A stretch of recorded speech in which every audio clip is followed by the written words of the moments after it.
So I'm on the way down to the Alibi, and my dad's going to come over with his other tractor. You may have seen in the original groundbreaking of the cabin that he brought over his 1967, I think it is, International diesel tractor. Tractor is older than I am, but it's a good one. About the holes. So Dad came over a couple of weeks ago. You saw the little pieces of video that I put together, and I mismeasured. I am starting the cabin base for the first story at 16 by 16. I wanted it a full square. I didn't want to go 12 by 20 or 14 by 24 or anything like that. I wanted it to be simple for my first build and keep things for my simple mind. So 16 by 16 was what I decided to do. And I went ahead and just tacked it together and made sure I took my carpenter square, made sure that I had it, perfectly square, and lo and behold, the corners for the holes were off. Man, it's hot in here. Which is totally on me, because Dad, came over, he backed the tractor up. I put the auger where I thought the holes were supposed to be for the posts, and one of them was about 6 inches off, and a couple of them are nearly almost a foot off. So shame on me, I did it. So needless to say, we're gonna have to re-drill all the holes. Now we're talking about red Georgia clay. This stuff is like freaking concrete. I wish I had a video of the tractor actually bogging down, but if you look closely in the other video where I show the auger going into the ground, you'll notice it's barely biting the ground. And we did replace the bit on the auger, but yeah, we've got to re-drill the holes. So he has a bigger tractor. I forget what Branson. It's a Branson tractor. And so Dad's coming over tomorrow, Friday, first thing in the morning, about 8:30, and he's an hour away from my land. So that's where we're at right now. I've got to re-drill the 3 corners. The center post is going to be off, but I'm just going to put a post up against it and probably use a crescent bolt or some kind of bolt to bolt it together. So the center is going to be fine. It's going to be off, but I'll just use one of the cutoffs from the 4 corners to kind of shore that up a little bit. And then once I get the posts in the ground and get them all dried up, we'll be able to do the band. Now, I was originally going to do the 2x6s, and Dad's talked me into doing 2x8s. So if you've got an idea and you think 2x8s for a 16 by 16 building are enough, we're only doing 4 corners and a center. I'm going to just use regular block or cinder blocks in the centers as support. So I'm not going to put posts in the ground for the middle of the cross beams for the band. And that's where we're at right now. It's been a long month just to get 4 posts in the ground. So I looked for about 5 years for the perfect piece of land. The most important thing to me was a pond or a lake.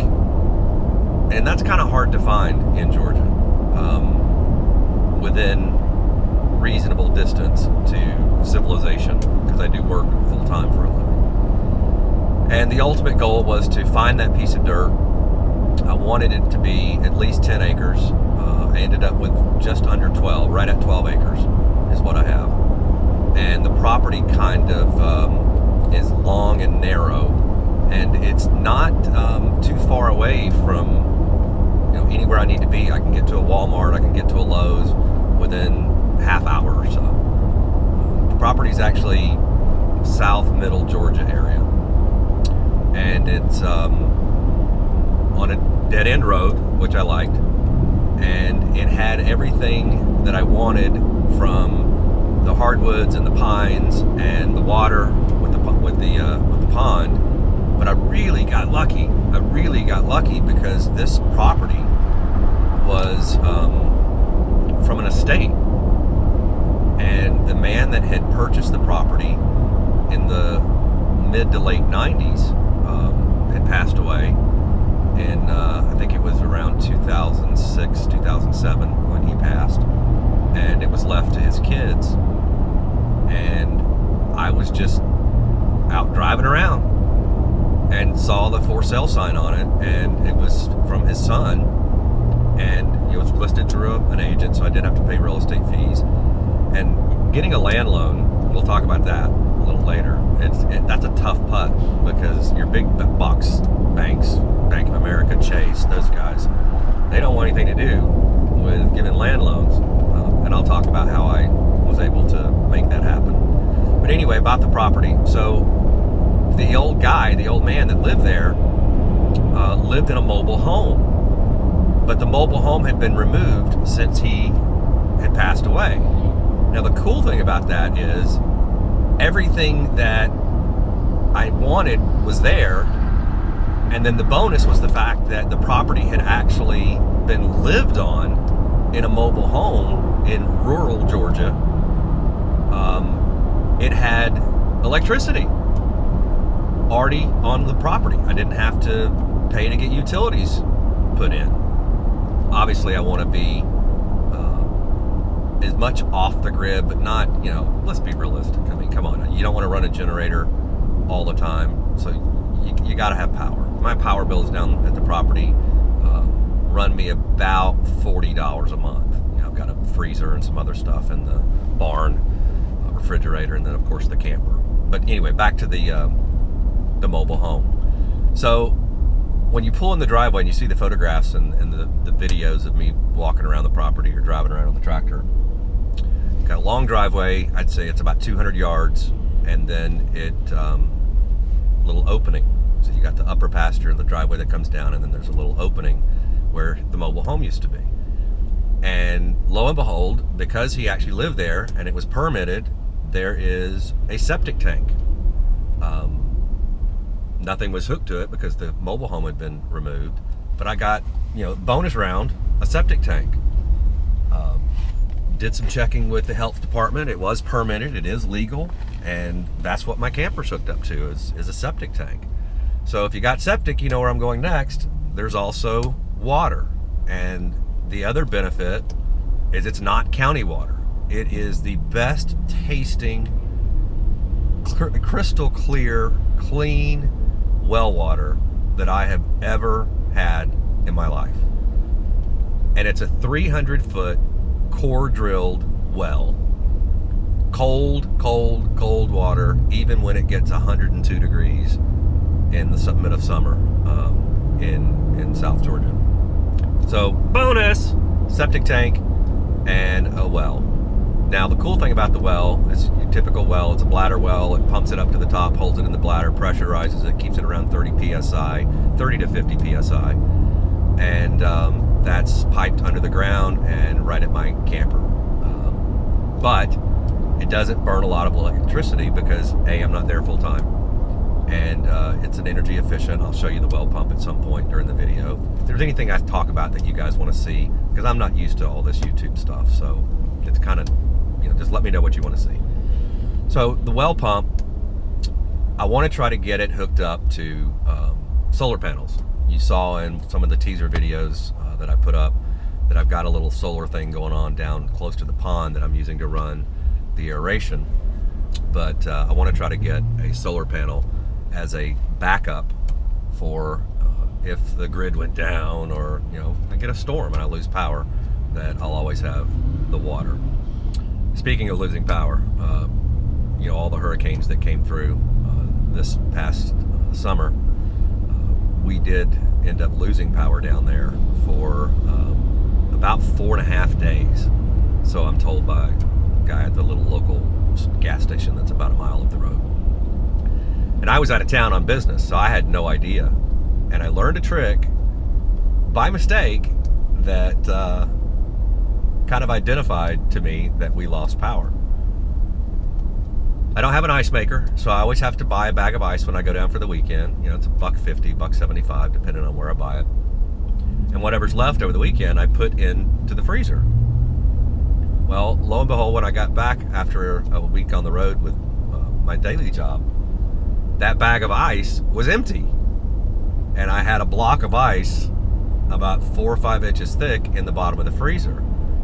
And also a freezer full of food. So I had to defrost the freezer and get rid of all the food. So again, that's where the solar work that I'm trying to do and work on and have been working on is going to be a benefit, because I do have grid power, but I'd like to have the ability to power, some appliances and things with the solar panels, and I'm going to work on that this weekend.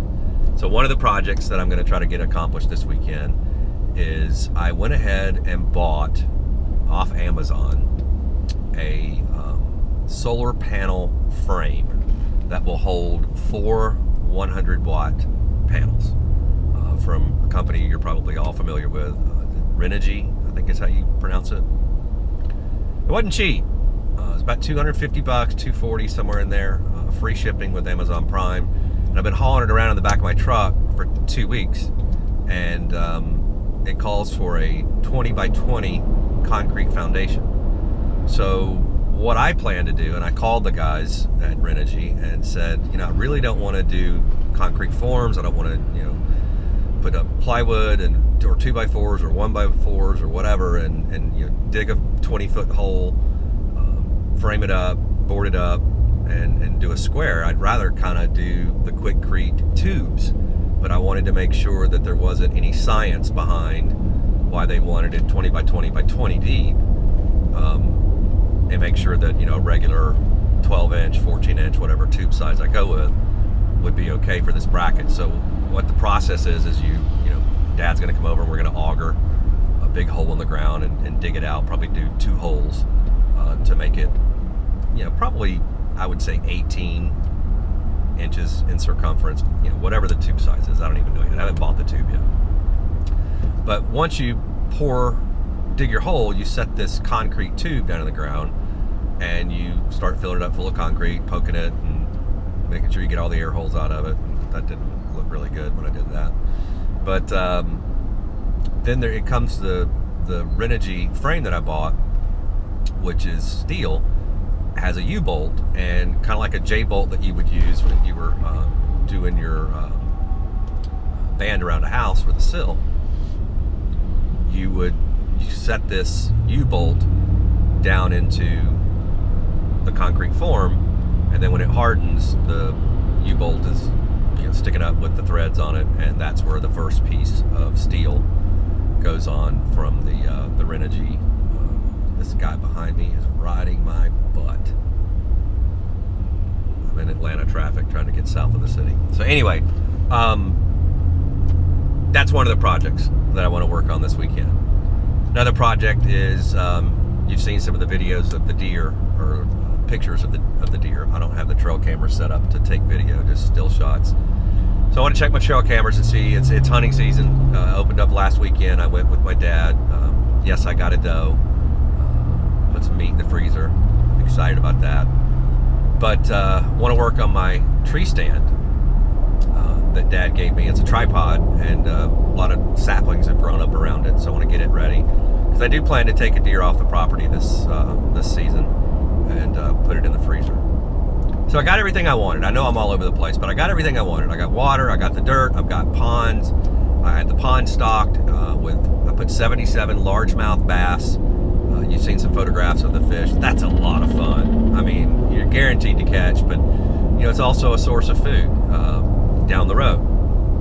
But that's kind of where I'm at today, is that I've got the dirt, got the pond. The bonus was the sewage. The bonus was the well. Got the electricity. So it's just a matter of time in putting it all together and building a little small cabin. And that's where I'm at right now.